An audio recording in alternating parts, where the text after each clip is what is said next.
दोस्तों, बीजेपी को बिहार के अंदर बहुत बड़ा झटका लगा। अगर मैं यूं आपसे कहूं कि एनडीए को झटका लगा तो इसके अंदर भी कोई मुजायका नहीं होगा। बिहार में नीतीश कुमार सरकार, लालू प्रसाद यादव और बाकी तमाम अन्य पार्टी भारतीय जनता पार्टी को छोड़कर इस बात के लिए बजित थी कि वहां पर जाति के आधार पर जनगणना की जाए। बार बार अड़ंगे लगते रहे। 4 मई को भी अड़ंगा लगा, कोर्ट की तरफ से रोक दी गई। नीतीश कुमार, आपको याद होगा, जिस ज़माने में भारतीय जनता पार्टी के साथ सरकार चला रहे थे, उस समय भी 10 लोगों को साथ लेकर, 10 पार्टियों के साथ लेकर के प्रधानमंत्री से मुलाकात हुई और कहा कि हम जातियों के समूचे विकास के लिए ये चाहते हैं कि किसी प्रकार से उनकी संख्या बल पता चले ताकि संसाधनों का बंटवारा आसानी से हो जाए। इस बात को लेकर के केंद्र ने थोड़ी सी ऊहापोह की स्थिति बनी हुई है। बहरहाल प्रधानमंत्री जी ने कहा कि अपने खर्चे पर आप बना सकते हैं, लेकिन केंद्र उसमें कोई सहायता नहीं करेगा। हुआ यूं है कि नीतीश कुमार ने इस काम को शुरू कर दिया था, लेकिन फिर अड़ंगे लगा दिए गए। भारतीय जनता पार्टी की तरफ से बराबर नकारात्मक रवैया इख्तियार किया जाने लगा। अब बड़ी जीत यह है कि जिस पर रोक लगी थी, नीतीश कुमार को और बाकी विपक्ष के लोगों को कोर्ट ने कह दिया कि आप जनगणना जाति आधार पर कर सकते हैं, शुरू कर सकते हैं। थोड़ा सा मैं दर्शकों को आपको बताना चाहता हूं खबर क्या है, और इस एपिसोड में मैं आपको यह भी बताऊंगा कि जाति जनगणना किस तरह से भारतीय जनता पार्टी क्यों नहीं चाहती और बाकी तमाम पार्टीज जो जातियों की राजनीति करती है उनके क्या क्या इंटेंशंस हैं। आप देखें, खबर है कि बिहार के अंदर बिहार जाति जनगणना पर पटना हाई कोर्ट में नीतीश तेजस्वी सरकार की जीत। समझें इसका पॉलिटिकल इम्पैक्ट की अगर बात मैं आपसे करूं तो जातियों के आधार पर बिहार बहुत ज़्यादा डोमिनेट स्टेट अगर कहा जाए तो गलत नहीं होगा।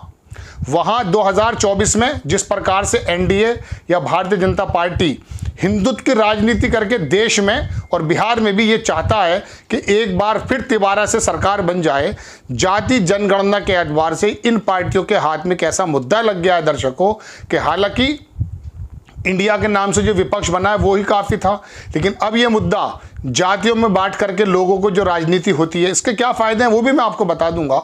लेकिन वो मुद्दा ऐसा लग गया कि 2024 में मोदी जी की राह और ज़्यादा दुश्वार हो जाएगी। आप देखें, अखबार लिखता है कि पटना हाई कोर्ट ने जातीय जनगणना पर नीतीश तेजस्वी सरकार के पक्ष में फैसला सुनाया। ऐसे में माना जा रहा है कि लालू प्रसाद यादव और नीतीश कुमार सरीखे नेता हाई कोर्ट के इस फैसले पर पॉलिटिकल माइलेज लेने की कोशिश करेंगे। वो फायदे के लिए कौन सी पार्टी काम नहीं कर रही बताइए? मैं तो इन तमाम पार्टियों को ये कहता हूं कि इनकी अपनी अपनी दुकानें, इनके प्रोडक्ट हैं। हिंदुत्व जो प्रोडक्ट बेच रही है भारतीय जनता पार्टी पूरे देश में, उससे नुकसान कितना हो रहा है देखने वाली बात यह है। अब बहरहाल दर्शकों, मैं अपनी इस वाली बात पर आता हूं खबर पे कि आरक्षण ये शुरू अगर हो जाए, ये जातीय जनगणना जो है किसी प्रकार से शुरू अगर होती है तो इसके अंदर सबसे पहली बात तो ये है कि आपको मैं बताऊं, उसके थोड़ा मुझे इतिहास में आपको ले जाने का मन कर रहा है। 2011 में आज़ादी के बाद, मतलब 1931 में अंग्रेज़ों के वक्त में जाति आधार पर जनगणना हुई थी। उसके बाद से आज़ाद भारत में सिर्फ 2011 में हुई, लेकिन उसके डाटे आज तक नहीं बताए गए। आंकड़ों के अनुसार बताया ये जाता है कि पिछड़े जो ओबीसी हैं वो लगभग 50-52-53% के करीब हैं। लेकिन वीपी सिंह की जो मंडल सरकार, आपको याद होगा मंडल बनाम का मंडल जो चला था, 27% आरक्षण देने के बाद उसके बावजूद भी पिछड़ों के अंदर ये रोष है कि हमारी गिनती के एतबार से, हमारी जो है जाति के एतबार से और जो हमारी स्ट्रेंथ है उसके एतबार से संसाधनों का बंटवारा होना चाहिए। अब इसी के बारे में बार बार आवाज़ भी उठती है। आपको अभी पिछले दिनों शायद खबर हुई हो कि हाई कोर्ट के अंदर जो टोटल जजेस हैं उसमें 84-85% तो स्वर्ण हैं। तो क्या ऐसा है कि 52-55% आबादी ओबीसी की और लगभग 20 से 25% आबादी एससी और एसटी की, इन दोनों को मिलाकर के इतने जजेस भी इन्होंने प्रोड्यूस नहीं किए कि ये जा करके अपनी जातियों के अनुरूप, संख्या के अनुरूप वहाँ पर जजेस बन जाते। हिंदुस्तान की यूनिवर्सिटी के अंदर प्रोफेसर और वीसी, इसके बारे में सहारनपुर के जो नेता हैं आज़ाद समाज पार्टी के, वो कई बार आवाज़ उठा चुके हैं। कितने वीसी आपको ऐसे मिलेंगे जो दलित हैं? कितने वीसी आपको ऐसे मिलेंगे जो मुस्लिम हैं, ओबीसी हैं? ज़्यादातर किन लोगों का कब्जा है जिनकी आबादी सिर्फ 15% या 20% के करीब है। अब आप कहेंगे कि सक्षम लोग वही हैं, तो फिर पूरे हिंदुस्तान के अंदर जो एक अभियान चलाया गया था कमज़ोरों को ऊपर उठाने का, उसका क्या? आप स्कूल के अंदर शिक्षा अक्सर जो है ना के बराबर होती है, यूनिवर्सिटी की जो फीस है वो भी बहुत ना के बराबर होती है। ये इसीलिए तो की गई थी कि कमज़ोर आदमी आराम से पढ़ करके बड़ी बड़ी पोस्टों पर फायज हो जाए। लेकिन वहाँ तो जज अंकल की प्रथा चली हुई है। हाई कोर्ट की अगर बात की जाए, सुप्रीम कोर्ट की अगर बात की जाए, उन्हीं जजेस के बच्चे वहीं पर जो है सेलेक्ट होते हैं। अब उसे कॉलेजियम के बारे में आप कहें या आप यूनिवर्सिटीज़ के बारे में देख लीजिए, सरकार जो है अपने अपने लोगों को वहाँ वीसी बनाकर भेज देती है। और ब्यूरोक्रेसी के अंदर भी कौन लोग हैं बताइए। मुलायम सिंह यादव जब सरकार चलाया करते थे, उन पर यह आरोप लगता था कि यादव समाज के ज़्यादा इंस्पेक्टर होते हैं, थाने बढ़ते हैं। ठीक है, बहुजन समाज ने भी अपने लिए काम किया है, लेकिन आप भी तो हज़ारों साल से अपने समाज के लिए काम कर रहे हैं। बताइए, भारत के बड़ी बड़ी प्रतिष्ठित पदों पर कौन फायज है, कौन है? क्या कमज़ोर लोगों में काबिल लोग नहीं होते हैं? क्या जनता की भागीदारी के मुताबिक, जाति की भागीदारी के मुताबिक उनकी भागीदारी नहीं होनी चाहिए जितनी उनकी जनसंख्या है? 50-52% ओबीसी। अब ये बहरहाल दर्शकों एक ऐसा मामला आया है, नीतीश कुमार ने जो लगाया, काशीराम की बात भी मुझे याद आती है। जब जातीय के अलावा धर्म की जो राजनीति की जाती है, उसको तोड़ने का काम सिर्फ यही होता है कि जातियों के अंदर थोड़ा थोड़ी अपनी अपनी जागरूकता आ जाए। वरना एक तरफ उत्तर प्रदेश के मेरठ में राष्ट्रोदय 2017 में शायद आरएसएस ने कराया था, राष्ट्रोदय, आप इसको मान के चलिए राष्ट्र का उदय, यानी कि राष्ट्र का उदय 2017-18 में हुआ है। उसने वहाँ 5 लाख लोगों को जोड़ा और वहाँ कहा कि दलित हों, बहुजन हों और ओबीसी हों और हिंदू हों, स्वर्ण हों, सब लोग खाना लेकर एक साथ आइए और एक साथ आकर के बैठिए। वो सबको जोड़ना चाहते थे। सुब्रमण्यम कहते थे कि 85 और 15% की लड़ाई है। योगी आदित्यनाथ जी भी 80 और 20 का नारा दे चुके। तो आप ये बताइए कि 20% जो ओबीसी ये हैं अल्पसंख्यक लोग, यही सबसे अछूत रह गए। आप अपनी वर्ण व्यवस्था के बारे में क्यों नहीं सोचते हैं? 5000 साल से, कितने हजार सालों से उनका उत्पीड़न हुआ है।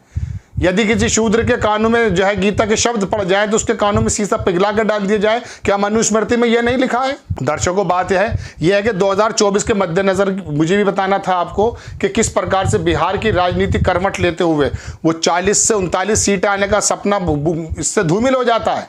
और लालू प्रसाद यादव और नीतीश कुमार जो हैं, अब जातियों के बारे में जब ये बताएंगे कि आपकी इतनी संख्या है दरअसल, और आपको इतने संसाधन मिले हैं, आपको रिसोर्सेज में इतना ज़्यादा आपको भागीदार बनाया गया है, तब जाके उन जातियों के अंदर धर्म की जो गंदी राजनीति है उसको दूर करके शायद अपने अपने हकों के लिए खड़े हो जाएं। और ये तो हुआ करता है। मजदूर यूनियन नहीं बनी हुई है, कुली यूनियन नहीं बनी हुई है, किसान यूनियन नहीं बनी हुई है, व्यापार यूनियन नहीं बनी हुई है। जब कारोबार के लिए, अपने मफाद के लिए यूनियंस बनी हुई हैं, उसमें कोई दिक्कत नहीं है, संविधान इजाज़त देता है। तो क्या जातियों के एतबार से ये बात पता नहीं होनी चाहिए कि किसकी जाति कितनी है? मगर दर्शकों, बात यह कि चंद लोगों ने जिन्होंने चलाया है भारत को, और पहले भी अंग्रेज मुट्ठी भरी तो थे, चलाते किसको थे? मजदूर किसको बनाते थे? आज भी वही प्रथा है। अम्बेडकर की लड़ाई किस बात को थी? लोहिया की लड़ाई किस बात को लेकर के थी? मैं जातीय समाज की बात आपसे ज़्यादा कर बैठा, लेकिन लोकसभा के मद्देनज़र भी ये वाला फैसला इतना ज़बरदस्त साबित होने जा रहा है दर्शकों कि बिहार के अंदर ये वाली चीज़ अगर शुरू होती है, महाराष्ट्र हुआ, तेलंगाना हुआ, आंध्र प्रदेश हुआ, और जहाँ जहाँ भी पंजाब हुआ, यहाँ भी जो है जातियों के एतबार से बहुत लोग बटे हुए हैं। उनको मालूम जब पड़ जाएगा कि हमारी दरअसल स्ट्रेंथ इतनी है, हमारी संख्या इतनी है और हमें इतना मिलना चाहिए। मनमोहन सिंह एक बार ये बात कह करके तो फंस गए थे, जो उनको उत्पीड़न करने लगे थे कि इस देश के रिसोर्सेज पे सबसे पहला जो हक है वो उन कमज़ोर लोगों का है। मुस्लिमों का भी नाम ले दिया था उन्होंने। ये जुर्म हो गया था उस रूढ़िवादी सत्ता के लिए जो बरसों से उत्पीड़न करती आई है। 2011 में जब आपने जातीय आधार पर कर चुके थे तो आपने उसके डेटा को लीक क्यों नहीं किया? क्यों? क्या वजह है? अंग्रेज़ों ने 1931 में किया था, उनको तो अंदर ताकत थी, आपने क्यों नहीं किया?